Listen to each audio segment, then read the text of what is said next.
నమస్తే welcome to news hour details చూద్దాం. Achyutapuram Essentia కంపెనీలో రెస్క్యూ ఆపరేషన్ కొనసాగుతుంది. శిథిలాల కింద మరిన్ని మృతదేహాలు ఉన్నట్లు అనుమానాలు వ్యక్తం అవడంతో వాటిని తొలగించేందుకు చర్యలు తీసుకుంటున్నారు ఎన్డీఆర్ఎఫ్ సిబ్బంది. ఇక అందుకోసం బుల్డోజర్లను రంగంలోకి దించారు.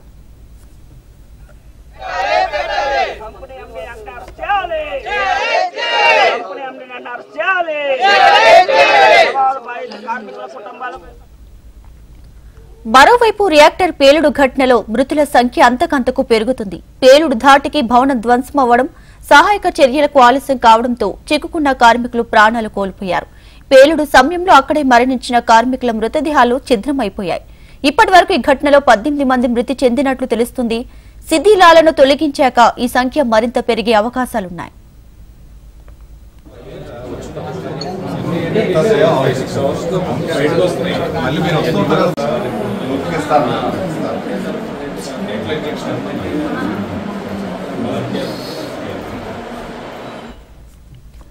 ఇదిలా ఉంటే క్షతగాత్రులకు వైద్యం అందించేందుకు అన్ని రకాల చర్యలు తీసుకుంటున్నారు. ఇప్పటి వరకు ఈ ఘటనలో 33 మంది గాయపడగా వారిని అనకాపల్లి హాస్పిటల్ కు తరలించారు. వారికి మెరుగైన వైద్యం కోసం అవసరమైతే ఎయిర్ అంబులెన్స్లు వినియోగించాలని సీఎం ఆదేశించారు. హెల్త్ సెక్రటరీని అచ్యుతాపురం వెళ్లాలని ఆదేశించారు.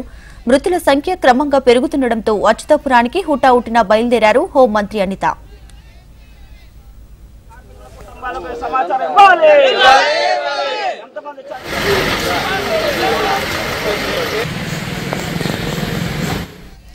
అచ్యుతాపురం బాధితులను అనకాపల్లి ఎమ్మెల్యే కొడతాల రామకృష్ణ పరామర్శించారు. ఘటనపై దిగ్భ్రాంతి వ్యక్తం చేసిన ఆయన బాధితులకు అండగా ఉంటామని హామీ ఇచ్చారు. యాజమాన్యంపై కఠిన చర్యలు తీసుకుంటామని తెలిపారు.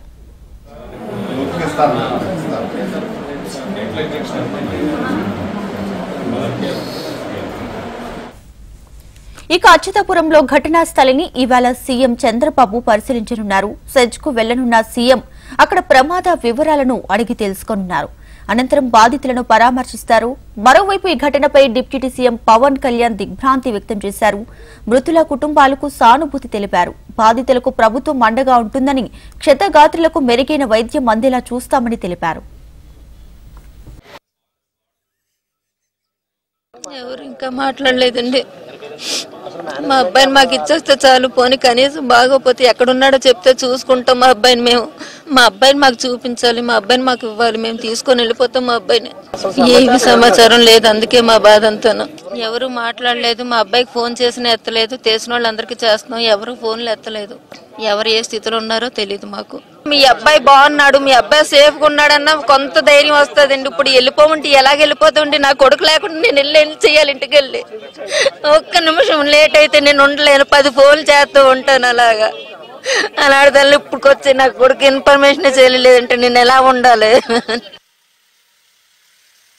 ఆఫీస్కి వెళ్ళాడు, మళ్ళీ ఇప్పటికి వచ్చి రాలేదు. ఎలా అయితే నవ్వుతూ వెళ్ళాడో అలాగే వచ్చేస్తే చాలు. మాకు ఇంతకు మించి ఏమొద్దు. మాకు అలాగే నవ్వుతూ ఇంటికి వచ్చేస్తే చాలు, అంతకు మించి ఏమొద్దండి. విషయం జరిగి 1 గంటకు జరిగిందండి. మాకు తెలిసి 2:30కి ఇలా జరిగిందని టీవీలో చూసి తెలిసింది. మేము ఆఫీస్లో ఒక నెంబర్ ఉంటే కాల్ చేసాము. ఆయన లీవ్లో ఉన్నారని చెప్పి ఇంకొకరికి కాల్ చేసాము. చేస్తే అసలు ఒక్కసారి ఫోన్ చేశాడు, వెతుకుతున్నారు అని అన్నారు. ఎంత ఫోన్ చేసినా లిఫ్ట్ చేయలేదు. మా అన్నకి కూడా 50 సార్లు పైగా చేశాము, ఫోన్ చేయలేదు. ఇప్పుడు ఇక్కడ కలెక్టర్ వచ్చారు, డిఐజీ వచ్చారు. వచ్చి ఏం చేస్తారు? 10 గంటల నుంచి ఒక మనిషిని ఎతకడానికి 10 గంటలు అవసరమా అండి? ఏమాత్రం కాలిందండి అది? 5-6 సంవత్సరాలు బట్టి ఇద్దరు డ్యూటీ చేస్తున్నారు. ప్రతిరోజు కూడా జనరల్ డ్యూటీకి వస్తూ ఉంటారు. కానీ ఈరోజు ఒంటికి జరిగిన ప్రమాదం వల్ల పరిగెట్టారు అనగల చాలా ఫోన్లు చేతి ఎక్కడ ఏం దొరకకపోతే అందరం కూడా కంపెనీ గేటు ముందుకు వచ్చాం. బాడీలు ఎప్పటికప్పుడు బయట పంపించేస్తాను తప్ప అచూకి చెప్పలేదు. పలానా బాడీ పోనీ ఇంతమంది చచ్చిపోయారు, ఇంతమంది జల్లరికి వచ్చారు అన్న ఒక లిస్టు అన్నది ఏమి లేకుండా ఎప్పుడు బాడీని పంపించేస్తున్నారు. మా చుట్టాల బంధువులు ఎన్టీఆర్ హాస్పిటల్ అంట, కేజీహెచ్ఎల్ అంట కూడా ఎక్కడుంది బాడీ ఎక్కడుంది అని తిరుగుతున్నారు. కానీ ఇక్కడ జనాలు ఇబ్బంది పెడుతున్నారు, అక్కడ జనాలు ఇబ్బంది పెడుతున్నారు. క్లారిటీ అన్నది ఇవ్వలేదు. కానీ జనాల ముఖం చూసి మరి ఏం చేయాలనే ఉద్దేశం లేదు. గవర్నమెంట్ కూడా దీని గురించి స్పందించి ఎవరికి న్యాయం చేసి ఎవరికి అన్యాయం జరిగితే వాళ్ళకి కూడా కరెక్ట్గా న్యాయం జరగాలి. బాడీ తాలూకా రూపురేఖలు దొరకలేదు, బాడీ తాలూకా మ్యాప్ దొరకలేదు అని ఏదో తప్పించుకొని ఏదో పక్కదారి పట్టించే విధంగా అయితే మరి ప్రయత్నం చేయకూడదు. అన్యాయం చేసింది మామైతే మా మామగారికి 2 ఆడపిల్లలు, నేను పెద్దలుగా నేను బాధ్యత వహించుతాను ఇంట్లో కుటుంబంలోను.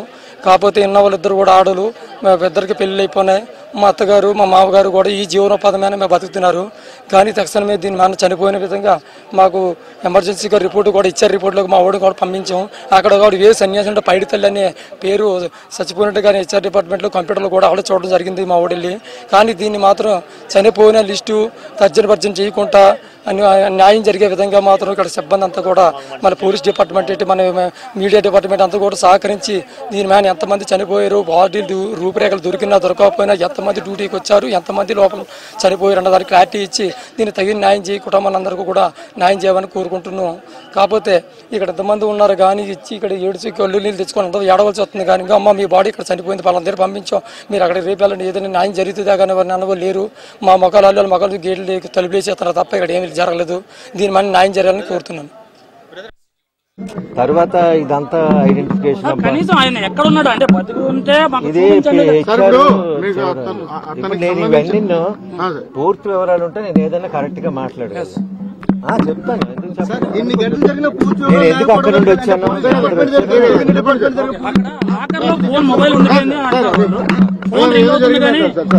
కాదు మీకు తెలుసు కదా ఎలా అంటే వాళ్ళకి భరోసా అనేది ఎవరు ఇవ్వట్లేదు సార్. కనీసం పోలీస్ నుంచి కాదు పూర్తిగా అడ్మినిస్ట్రేషన్ మొత్తం దీనిలోనే ఉన్నది. ఎవరు వేరే వాళ్ళు ఒక్క ఆన్సర్ ఎవరు చేయకపోతున్నారు వాళ్ళకి, ఆ ఫ్యామిలీకి ఒక్క ఆన్సర్.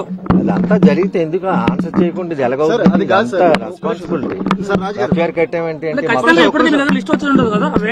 నా దగ్గర రాంబిల్ సిఏ గారు దీనికి మొత్తం వివరాలన్నీ ఆయన దగ్గర ఉన్నాయి. మేము అందరం కొంచెం చొరవ చూపి వెంకట సాయి అనే ఆ వ్యక్తి ఎక్కడ ఉన్నారని కనుక్కుంటాను. నేను లోపలికి వెళ్ళి కనుక్కుంటాను. అంతవరకు కోఆపరేట్ చేయండి. ఒకసారి మీరు చెప్పేసేయండి లోపలికి వెళ్ళి ఉన్నది.